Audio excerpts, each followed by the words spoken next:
আহলে হাদিস হতে গেলে কলিজা লাগে, বুকের পাটা লাগে। আহলে হাদিস এমনিতেই বলা যায় না মুখ দিয়ে। আহলে হাদিস বলাটাই একটা আন্দোলন, একটা জিহাদ। আহলে হাদিস সমাজে বলবে তো সমাজে প্রকম্পন সৃষ্টি হয়ে যাবে। এই জন্য আহলে হাদিস পরিচয় দিতে হবে। তাই বলে বউকে ল্যাংটা করে, বেটিকে ল্যাংটা করে, বেনামাজি হয়ে আপনার বিড়ি, সিগারেট, সুদ, জর্দা, আপনার এই সেকুলারিজম, ন্যাশনালিজম, ক্যাপিটালিজম, এই গণতন্ত্র, ভোট পদ্ধতির মধ্যে থেকে আহলে হাদিস হওয়া যায় না। আহলে মুনাফিক একটা। আপনি ভোট কেন্দ্রে যাবে কেন? আপনি তো আহলে হাদিস। আর আপনি যাকে নেতা বানাচ্ছেন, কাকে নেতা বানাচ্ছেন? ও তো অজুই জানে না। আপনি ওকে ভোট দিয়ে নেতা বানাচ্ছেন কেন? নেতা হবে আলেম ওলামা। আর কোন আলেম ওলামা? হকপন্থী আলেম ওলামা। তোমার এই দাড়ি টুপিওয়ালা হুজুরেরা মনে করেছে শুধু দাড়ি টুপি লাগানো রসুলের সুন্নাত। জি না, সালাত একজন মানুষের তরিকাই, যার নাম মুহাম্মদ সাল্লাল্লাহু আলাইহি ওয়াসাল্লাম। মুহাম্মদ সাল্লাল্লাহু আলাইহি ওয়াসাল্লামের তরিকাই সালাত হবে। ওই মুহাম্মদ সাল্লাল্লাহু আলাইহি ওয়াসাল্লামের তরিকাতে রাজনীতিও করতে হবে। মুহাম্মদ সাল্লাল্লাহু আলাইহি ওয়াসাল্লাম ইহুদি খ্রিস্টানের সাথে মিশে রাজনীতি করেননি। আবু জেহেল, উতবা, সাইবা, মুগিরা এরা বলছেন, মুহাম্মদ তুমি 6 মাস আমাদের মণ্ডপে আসো। মণ্ডপ বুঝেনি মনে হয় কথা, ভাষার দিকে লক্ষ্য করেন। কিন্তু তুমি 6 মাস আমাদের মণ্ডপে আসো, আমরা 6 মাস তোমার কাবা ঘরে আল্লাহকে সেজদা দিব। তখন মুহাম্মদ সাল্লাল্লাহু আলাইহি ওয়াসাল্লাম বলছেন, তোমাদের প্রতিফল তোমাদের, লাকুম দিনুকুম ওয়ালিয়া দিন। জিনা আবু জেহেল, উতবা, সাইবা, মুগিরা এরা বলছে যে আপনি নারী চাইলে নারী দিব, আপনি বাড়ি চাইলে বাড়ি দিব, নেতৃত্ব বড় নেতা হবেন, আপনাকে বড় নেতা বানাবো, শুধু আমাদের মণ্ডপে 6 মাস আসেন, একটু উদ্বোধন করে দিয়ে যান, আমাদের 6 মাস ইবাদত করেন, আমরা আপনার কাবা ঘরে 6 মাস ইবাদত করব। মুহাম্মদ সাল্লাল্লাহু আলাইহি ওয়াসাল্লাম বলছেন, তোমাদের প্রতিফল তোমাদের, আমাদের দিন ইসলাম, আমাদের প্রতিফল আমাদের। মুহাম্মদ সাল্লাল্লাহু আলাইহি ওয়াসাল্লাম মৃত্যু পর্যন্ত ইহুদি খ্রিস্টানের নীতি আদর্শকে মেনে নেয়নি। কিন্তু তোমার হুজুর শুধু ক্ষমতায় থাকবে বলে হিন্দুর পূজা মণ্ডপের সাথে মিশে গেছে তোমার হুজুর। এই হুজুরের কি হবে? বিচারের মাঠে এই হুজুরের কি হবে? মুহাম্মদ সাল্লাল্লাহু আলাইহি ওয়াসাল্লাম ভয় করেছে যে আমার জীবনের সবচেয়ে বড় ভয় হলো আমার উম্মতের আলেম হবে ভ্রান্ত, আমার উম্মতের আলেম হবে ভ্রান্ত। এরা বুঝতে পারেনি রাজনীতি, অর্থনীতি, সমাজনীতি আল্লাহর বিধানে, মুহাম্মদ সাল্লাল্লাহু আলাইহি ওয়াসাল্লামের আদর্শে। কিন্তু এরা শুধু মনে করেছে যে দাড়ি টুপি এগুলি রসুলের আদর্শ। জি না, হজ যার তরিকায়, সালাত যার তরিকায়, সিয়াম যার তরিকায়, অর্থনীতিও তার তরিকায়, রাজনীতি সমাজনীতিও তার তরিকায়। উপস্থিত বৈঠকের মুসলিম দিনী ভাই বোন শোনেন, পৃথিবীতে সবচেয়ে পরহেজগার মানুষ, আকাশের নিচে জমিনের উপরে সবচেয়ে পরহেজগার মানুষ, সবচেয়ে তাকওয়াশীল মানুষ, সবচেয়ে নম্র ভদ্র মানুষ, সবচেয়ে বড় পরহেজগার মানুষ মুহাম্মদ সাল্লাল্লাহু আলাইহি ওয়াসাল্লাম। পৃথিবীর ইতিহাসে যার নীতি ছাড়া কোনো নীতি নেই, যার আদর্শ ছাড়া কোনো আদর্শ নেই। পৃথিবীর ইতিহাসে সবচেয়ে বড় রাষ্ট্রবিজ্ঞানী, সবচেয়ে বড় রাষ্ট্রনায়ক, সবচেয়ে বড় অর্থনীতিবিদ, সবচেয়ে বড় শিক্ষাবিদ, যার নাম মুহাম্মদ সাল্লাল্লাহু আলাইহি ওয়াসাল্লাম। এই জন্য যারা রাজনীতিতে মাঠে নেমেছে তাদেরকে মুহাম্মদ সাল্লাল্লাহু আলাইহি ওয়াসাল্লামের নীতিতে রাজনীতি করতে হবে। তোমার হুজুর একটা ভুল বুঝেছে। তোমার হুজুর বলছে যে আমরা মণ্ডপে যাচ্ছি, মুহাম্মদ সাল্লাল্লাহু আলাইহি ওয়াসাল্লাম তো কাবা ঘরে গিয়ে মূর্তির মধ্যে সালাত আদায় করেছে।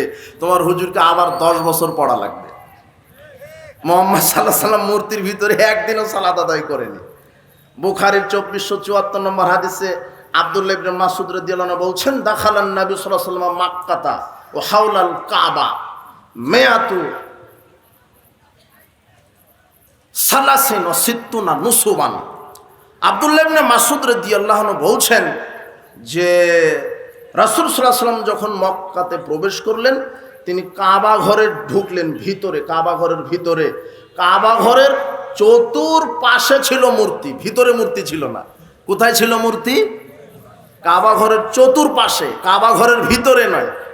এখন তোমার দাড়ি টুপিওয়ালা যারা ভোটের লোভে হিন্দুর মণ্ডপ উদ্বোধন করতে গেছে, এরা মুহাম্মদ সাল্লাল্লাহু আলাইহি ওয়াসাল্লামের উপর মিথ্যা অপবাদ দিল। বলো তো তোমার হুজুরের কি হবে বিচারের মাঠে? বোঝনি মনে হয় আমার কথা। সাবধান। মুহাম্মদ সাল্লাল্লাহু আলাইহি ওয়াসাল্লাম মূর্তির ভিতরে সালাত আদায় করেননি। যদিও এক সেকেন্ডের জন্য তোমার নেতার কথা আমি মেনে নিলাম, তো ওই সময়তে টোটাল মক্কা মদিনাটাই ছিল একেবারে মূর্তি পুজোরিতে ভরা। সারা মদিনা আপনার এলাকাটাই ছিল পৌত্তলিকদের, কিন্তু বাংলাদেশ তো মুসলমানদের। বাংলাদেশ কাদের? নাকি ভারতের দাদা বাবুদের? মুসলমানদের। ওরা এখন শোনো, তোমার হলো এই স্বৈরাচার মুখে একটা কথা বলে গেছিল, আর এরা কাজে বাস্তবায়ন করছে। স্বৈরাচার বলে গেছিল যে ধর্ম যার যার উৎসব সবার, তখন এই দাড়ি টুপিওয়ালারা ওই কথার প্রতিবাদ করেছে। শেখ হাসিনা ধর্ম যার যার উৎসব সবার এটা বলেওছে, কর্মে বাস্তবায়ন করেছে, কিন্তু উনি বলে চলে গেছেন পালিয়ে, আর এখন কর্মে বাস্তবায়ন করছে দাড়ি টুপিওয়ালা হুজুরেরা। আশ্চর্য কথা। ধর্ম যার যার উৎসব সবার, তো তোমার হুজুর মণ্ডপে কেন? তোমার হুজুর এত হুজুর তোমার কি করছে? যেই সময়তে বাংলাদেশে আহলে হাদিস মসজিদ মাদ্রাসা ভেঙে দিচ্ছে, ওই সময়তে তোমার হুজুরের আহলে হাদিস মসজিদ মাদ্রাসা নিয়ে একটা বক্তব্য নেই। যখন ভেঙে দিচ্ছে মসজিদ মাদ্রাসা, ওই সময় তোমার হুজুর বলছে আমরা মুসলমান সন্তান দিয়ে মণ্ডপ পাহারা দেওয়াবো। মণ্ডপ পাহারা দিচ্ছে মুসলমানের সন্তান, অথচ মসজিদের নিরাপত্তা নেই। এই জন্য সালাত মুহাম্মদ সাল্লাল্লাহু আলাইহি সাল্লামের তরিকায়, রাজনীতি কার তরিকায়? মুহাম্মদ সাল্লাল্লাহু আলাইহি সাল্লাম। পৃথিবীতে আশ্চর্য অবাক করা দুটি পাপ, শিরক এবং বিদআত। এটা আশ্চর্য দুটি পাপ। শিরক এবং বিদআত ব্যতীত যত পাপ আছে সব পাপ মানুষ পাপ মনে করেই করে, কিন্তু পাপের জগতে সবচেয়ে বড় দুটি পাপ হলো শিরক এবং বিদআত। অথচ এই দুটি পাপ মানুষ দিন মনে করে, নেকি মনে করে করছে। তাহলে বুঝেন যে শয়তান মানুষকে কত বড় ধোঁকার মধ্যে রেখেছে। শয়তান মানুষকে ধোঁকার মধ্যে রেখেছে। শিরক, বড় শিরক যদি ঘটে যায় তাহলে মানুষের ঈমান ভেঙে যায়।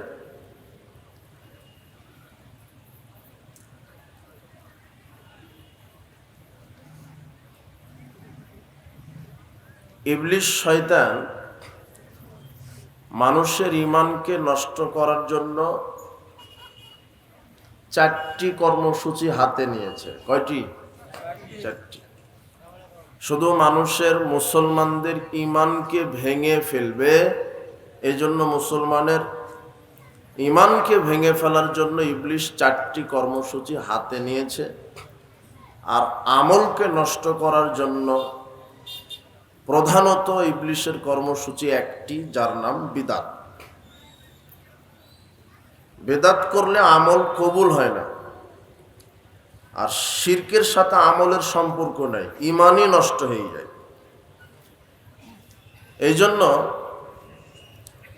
শিরক এমন একটি মারাত্মক পাপ যেটা ঘটে গেলে তার ঈমান নষ্ট হয়। এছাড়া যত পাপ আছে পৃথিবীতে শিরক ব্যতীত, সব পাপ আল্লাহ ক্ষমা করবেন, কিন্তু শিরক করে মারা গেলে ক্ষমা হবে না। একটা হাদিস বুঝেন, আপনারা তো মনোযোগী আছেন, তা না? আচ্ছা, আবু যার গিফারি রাদিয়াল্লাহু আনহু বলছেন, আতাইতুন নবী সাল্লাল্লাহু আলাইহি ওয়াসাল্লাম ওয়া হুয়া নাইম। আমি রাসূল সাল্লাল্লাহু আলাইহি ওয়াসাল্লামের নিকটে গেলাম, তো ওই সময়তে গিয়ে দেখি মুহাম্মদ সাল্লাল্লাহু আলাইহি ওয়াসাল্লাম তিনি ঘুমিয়ে আছেন। তো আমি চলে আসলাম। একটু পরে আবার গেলাম, ওয়াকাদ ইস্তাইকাযা। এইবারে তিনি ঘুম থেকে উঠেই আবু যার গিফারিকে বলছেন, আবু যার, মা মিন আবদিন, যে কোনো আল্লাহর বান্দা, ক্বালা লা ইলাহা ইল্লাল্লাহ সুম্মা মাতা আলা যালিক, যে কোনো আল্লাহর বান্দা যদি লা ইলাহা ইল্লাল্লাহ বলে লা ইলাহা ইল্লাল্লাহর ওপরে মারা যেতে পারে, ইল্লা দাখালাল জান্নাহ, তাহলে আল্লাহ তাকে জান্নাতে প্রবেশ করাবে। এখন আবু যার গিফারি বলছেন, আল্লাহর নবী, ওয়াইন জানা ওয়াইন সারাকা ওয়াইন সারেবা। আচ্ছা বুঝলাম, আপনি বললেন যে লা ইলাহা ইল্লাল্লাহ নিয়ে মারা যেতে পারলে আল্লাহ জান্নাত দিবেন। যদি লোকটা জেনা করে, চুরি করে এবং মাদক সেবন করে, এরপরেও যদি মারা যায় তবুও কি জান্নাতে যাবে? আল্লাহর নবী বলছেন, ওয়াইন জানা ওয়াইন সারাকা ওয়াইন সারেবা। হ্যাঁ, চুরি করলে, জেনা করলে, মদ পান করলেও লোকটি জান্নাতে যাবে। এইভাবে তিনবার প্রশ্ন। আবু যার গিফারি অবাক, আল্লাহর নবী বলছেন কি চুরি করলে, জেনা করলে, মদ পান করলে কি মানুষ জান্নাতে যাবে? তিনি বলছেন হ্যাঁ যাবে। হাদিস তো বুখারীর। মনে হচ্ছে যে চুরি করার পরে জেনা করলেও জান্নাত হবে, তা না? এটা ঠিক, জান্নাত হবে। এখন যারা জেনা করছে, মদ পান করছে, এরা বলছে যাক হাদিস একটা পাওয়া গেছে যে মদ পান করলে জান্নাতে যাওয়া যায়, জেনা করলে জান্নাতে যাওয়া যায়, চুরি করলে জান্নাতে যাওয়া যায়। জি না, ওটা একটু বুঝতে ভুল হয়েছে। কি বুঝতে ভুল হয়েছে? চুরি করলে, জেনা করলে, মদ পান করলে জান্নাতে যাবে, তবে জাহান্নাম খাটার পরে, জাহান্নাম খাটার। আর আল্লাহ যদি বলে যে তুমি চুরি করেছিলে, একদিন জাহান্নামে থাকো, তাহলে দুনিয়ার হিসাবে 50,000 বছর। কত বছর? আমি মুসলিম, আমি 1 সেকেন্ড জাহান্নামে থাকার জন্য রাজি নই। আল্লাহ তুমি আমাদেরকে বিচারের মাঠে সরাসরি জান্নাতে প্রবেশ করাও। এই হাদিসের মূল শিক্ষা হলো, চুরি যত বড় পাপ হোক, জেনা যত বড় পাপ হোক, মদ পান করা কাবিরা গুনাহ, মদ পান করা কাবিরা গুনাহ, মদ পান করা এত বড় কাবিরা গুনাহ, আল্লাহর নবী বলছেন মুদমিনুল খামর কাবিদি ওয়াসানিন। কেউ যদি প্রতিনিয়ত মাদক সেবন করে, তাহলে মূর্তি পূজক যেই অপরাধী সমপরিমাণ অপরাধ সে করে। মূর্তি পূজার সমান পাপ যে ব্যক্তি মদ পান করবে। আর কি পাপ? যেটা সবাই মদ পান করছে। আব্দুল্লাহ ইবনে আব্বাস রাদিয়াল্লাহু আনহু বলছেন, আমি রাসূল সাল্লাল্লাহু আলাইহি ওয়াসাল্লামকে বলতে শুনেছি, তিনি বলেছেন যে আল খামরু উম্মুল ফাওয়াহিশ, মদ পান করা অশ্লীল কাজের মূল। মদ পান করা অশ্লীল কাজের মূল। ওয়াকবারুল কাবায়ের, এটা বড় পাপ, এটা কাবিরা গুনাহ। মদ পান করা এটা বড় পাপ, কাবিরা গুনাহ। ফামান শারিবাহা, যে ব্যক্তি মদ পান করলো, ওয়াকা আলা উম্মিহি ওয়া খালাতিহি ওয়া আম্মাতিহি, যে ব্যক্তি মদ পান করলো সে যেন তার মা, খালা, ফুপুর সাথে জেনা করলো। আর সেই মদের নাম হচ্ছে বিড়ি, সিগারেট, জর্দা, গুল, আলাপাতা, আপনার ওই যেটা বলেন আরো রাসায়নিক যেগুলি আছে, ওই হিরোইন, ফেন্সিডিল, প্যাথেডিন, ইয়াবা, বিয়ার, হুইস্কি, শ্যাম্পেন, ভদকা, যা বলছেন, যেগুলি প্রাকৃতিক হোক আর রাসায়নিক হোক। প্রাকৃতিক মদ কি? ওটা জর্দা, ওটা সিগারেট, ওটা বিড়ি, ওটা তামাক, এগুলি হলো মদ। যে ব্যক্তি নিয়মিত বিড়ি, সিগারেট, জর্দাগুলি, ইয়াবা, ফেন্সিডিল খায়, সে 3 জন নারীর সাথে জেনা করছে। কয়জন? আমার কথা বুঝেননি মনে হয় নাকি? কয়জন নারীর সাথে জেনায় লিপ্ত সে? 3 জন। সুদের পাপের চাইতে বড় পাপ সিগারেট খাওয়া। সিগারেট জেনার দিকে, জেনার দিকে। জেনার দিকে সুদের পাপের চেয়ে বড় পাপ সিগারেট খাওয়া, জর্দা খাওয়া। কেন? সুদ খেলে শুধু মায়ের সাথে জেনা হয়, আর মাদক মুখে দিলে 3টা নারী আছে। কয়টা নারী? মা, খালা, ফুপু, যেটা সবাই খায়, শিক্ষক, ছাত্র, বাপ মা, যুবক যুবতী সবাই খায়। আর মসজিদের হুজুরও খায় আর বলে মাকরু। ও বলছে মাকরু। এই হুজুর এত বদের বদ, ও জর্দাকে বলছে মাকরু, যেটা কুকুর শিগালে খায় না, ও খায়। এত বড় পাপ বিড়ি, সিগারেট, জর্দা, ইয়াবা, ফেন্সিডি, লেগুলি খাওয়া কাবিরা গুনাহ, পাপ। কিন্তু ঈমান ভাঙবে না। কি ভাঙবে না? ঈমান ভাঙবে না। জাহান্নামে যাওয়ার মতোই পাপ, এবং যাবে। সালাসাতুন কাদ হারামাল্লাহু আলাইহিমুল জান্নাহ, 3 শ্রেণীর মানুষ জান্নাতে যাবে না। তার এক হচ্ছে যারা এই যে প্রতিনিয়ত এই তামাক খায়, এরা জান্নাতে যাবে না। জাহান্নাম খেটে খেটে খেটে যদি ঈমান থাকে, এরপরে সবার শেষে জান্নাতে যাবে। কিন্তু সরাসরি কোথায় যাবেন না? বিড়িখুর, সিগারেট খুর। কষ্ট হচ্ছে মনে হয়, আপনি তো বসে আছেন। আর ওই যে দোকানগুলিতে বিড়ি, সিগারেট, জর্দা বিক্রি হচ্ছে, আল্লাহর নবী বলছেন ইন্নাল্লাহা আলা কওমিন আকলা শাই ফাহারামা আলাইহিম ফামানাহু। আল্লাহ সুবহানাহু ওয়া তাআলা যে জাতির উপরে কোনো জিনিস খাওয়া হারাম করেন, তার ব্যবসাকে হারাম করেন। বিড়ি, সিগারেট, জর্দাগুলো হারাম, এটা বিক্রি করা হারাম। এই যুবক শোনো, তোমার বাপ মুদির দোকান দিয়েছে, এই যে হামির কুষ্টা বাজারেই, এই বাজারেই তোমার বাপ মুদির দোকান দিয়েছে। দেখো, তোমার বাপ চাউল বিক্রি করে, ডাল বিক্রি করে, তেল বিক্রি করে, সাবান বিক্রি করে, কত কি বিক্রি করে। 1 টন চাউল বিক্রি করেছে 1 লক্ষ টাকা দিয়ে। 1 লক্ষ টাকা দিয়ে 1 টন চাউল, আর 1 প্যাকেট সিগারেট বিক্রি করেছে 150 টাকা দিয়ে। 1 লক্ষ 150 টাকা দিয়ে কুরবানির গরু কিনে কুরবানি দিয়েছে। তোমার বাপের কুরবানি কবুল হবে না। কেন? 1 লক্ষ 150 টাকা, এর ভিতরে 150 টাকা কি বিক্রি করা আছে? সিগারেট বিক্রি করা। এখন তো আমাদের বক্তব্য বুঝতে পারবো না, বিচার মাঠে বুঝতে পারবে যে ঘটনা কি। ঘটনা কি হলো? উপস্থিত বৈঠকের মুসলিম দিনী ভাই বোন, ওই হাদিসটা বোঝাতে আমি আবার চলে যাই। মদ পান করা বড় পাপ, কাবিরা গুনাহ, ঈমান নষ্ট হবে না। সারা পৃথিবীর সব মদ খেয়ে নেন, ঈমান নষ্ট হবে না। জেনা করা কাবিরা গুনাহ, ঈমান নষ্ট হবে না। মদ পান করা কাবিরা গুনাহ, ঈমান নষ্ট হবে না। চুরি করা কাবিরা গুনাহ, ঈমান নষ্ট হবে না। আল্লাহর নবী এই কথা কেন বললেন যে লা ইলাহা ইল্লাল্লাহ নিয়ে মারা গেলে তাকে জান্নাত দিবে? তখন সাহাবী বলছেন, জেনা করলে, মদ পান করলে, চুরি করলেও জান্নাত হবে?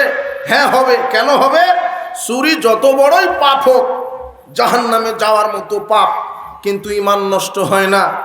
কিন্তু আল্লাহর সাথে যদি শিরক করে, তাহলে তার ঈমান কি হয়ে যায়? নষ্ট হয়। আপনি পৃথিবীর সব নারীর সাথে জেনায় লিপ্ত হন, ঈমান কি হবে না? বুঝেননি মনে হয় কথা। ঈমান নষ্ট হবে না, তবে জাহান্নামী হবেন।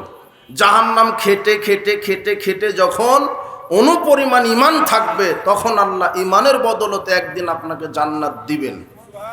জি না, এই বক্তব্য সুবহানাল্লাহ বলতে হবে না।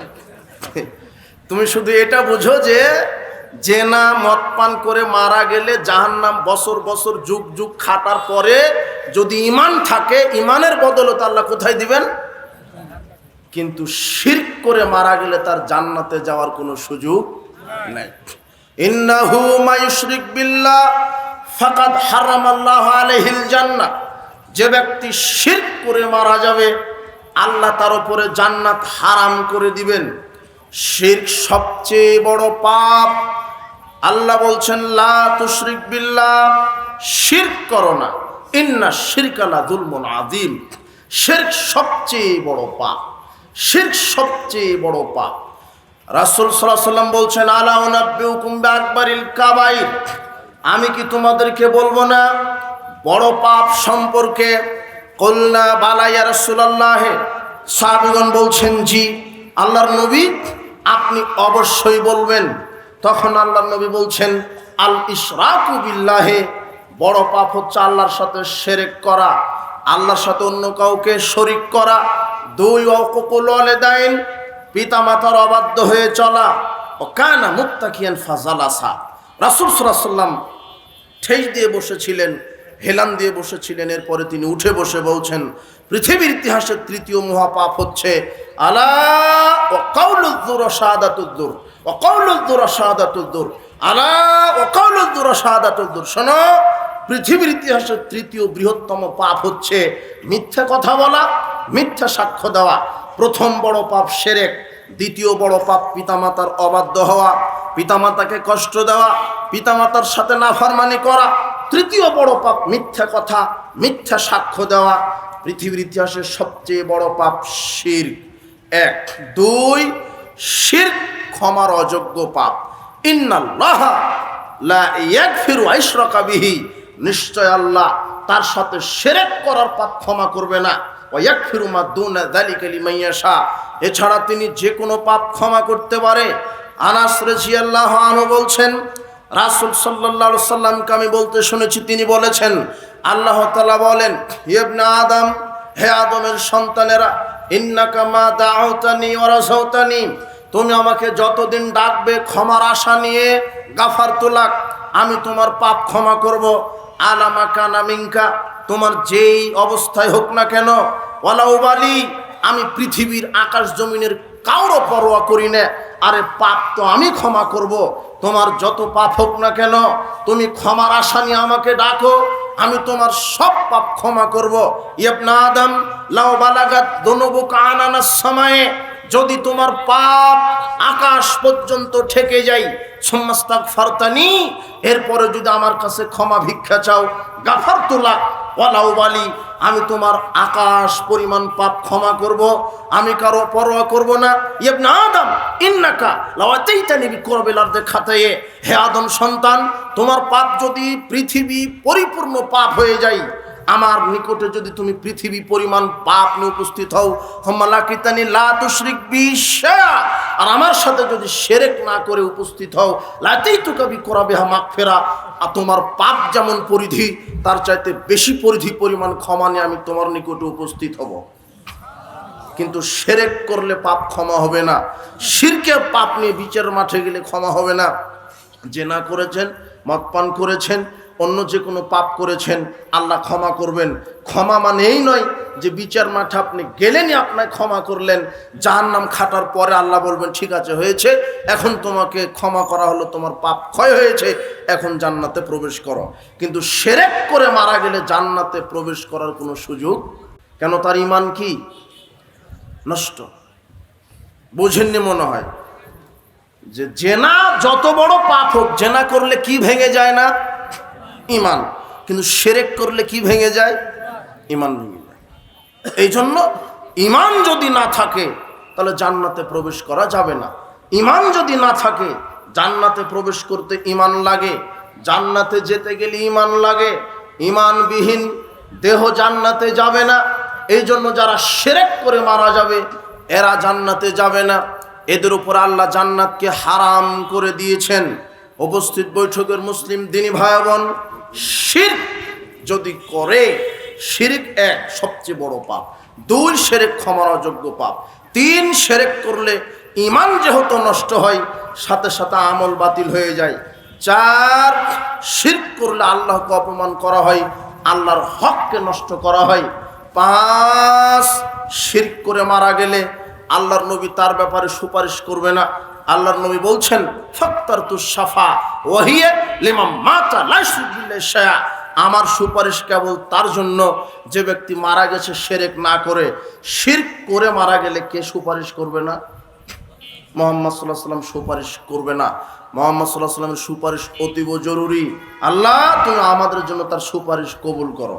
আল্লাহ তুমি মুহাম্মদ সাল্লাল্লাহু আলাইহি ওয়াসাল্লামের সুপারিশ আমাদের জন্য তুমি কবুল করো। আমিন।